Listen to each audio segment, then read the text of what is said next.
तरुण भारत न्यूजमध्ये आपले सरचे स्वागत। आज आपण आहोत साके वन्हाळी या रोडवरती असणाऱ्या शेतामध्ये। बहुतांश शेतकरी आज पाहिलं तर शेतीमध्ये आपल्या कामात व्यस्त असताना दिसत आहेत। पेरणीचा हंगाम आणि जे आता जी मशागतीची कामं सुरू आहेत, गत वर्षी 11 मेला पावसाने सुरुवात केली, यावर्षी अद्यापही पाऊस म्हणावा तसा सुरू झालेला नाही। त्या अनुषंगाने शेतकऱ्यांनी आता पेरणीस सुरुवात केली आहे। काही ठिकाणी मजुराची टंचाई भासत आहे, तरी देखील काही शेतकरी यांत्रिकी पद्धतीने, काही कुरीने तर काही टोकन पद्धतीने आपले भाताची पेरणी करताना दिसत आहेत। गत वर्षी पावसाने अचानक सुरुवात केल्यामुळे बहुतांश शेती ही पेरण्या होण्याआधीच ती शेती पेरता आली नाही आणि बहुतांश शेतीत काही काम शेतकऱ्यांना करता आलं नाही। म्हणून त्या अनुषंगाने यावर्षी शेतकऱ्यांनी त्याचा अनुकरण करून की यावर्षी तरी शेती पेरणीविना राहू नये यासाठी घाई गडबडीने आता शेती पेरण्यास शेतकऱ्यांनी सुरुवात केली आहे।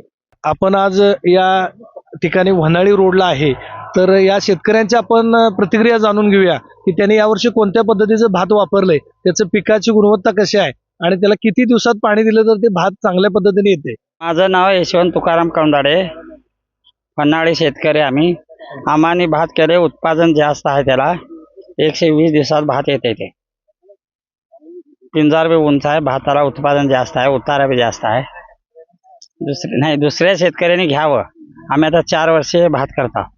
आज पाहिलं तर एका बाजूला डिझेलचा कृत्रिम तुटवडा जाणवत होता, अनेक पंपावरती डिझेल मिळत नव्हतं आणि शेतीची कामं थांबवणं हा देखील एक दुसरी बाजू असल्यामुळं काही शेतकऱ्यांनी आपल्या बैलजोडीचा वापर करून मशागतीची कामे पूर्ण करून घेतली। माझं नाव ज्ञानदेव ज्योती रांगोळे, भराणा वन्हाळे। मी अमान जातीचं पीक हे 4 वर्षे घेत असतो। 120 दिवसामध्ये येते आणि वाळसरला वगैरे चांगला येते, उंची वगैरे येते आणि सगळ्यांनी करावे।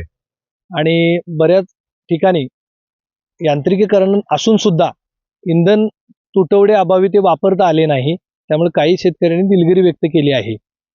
तरुण भारत न्यूजसाठी सागर लोहार, साके।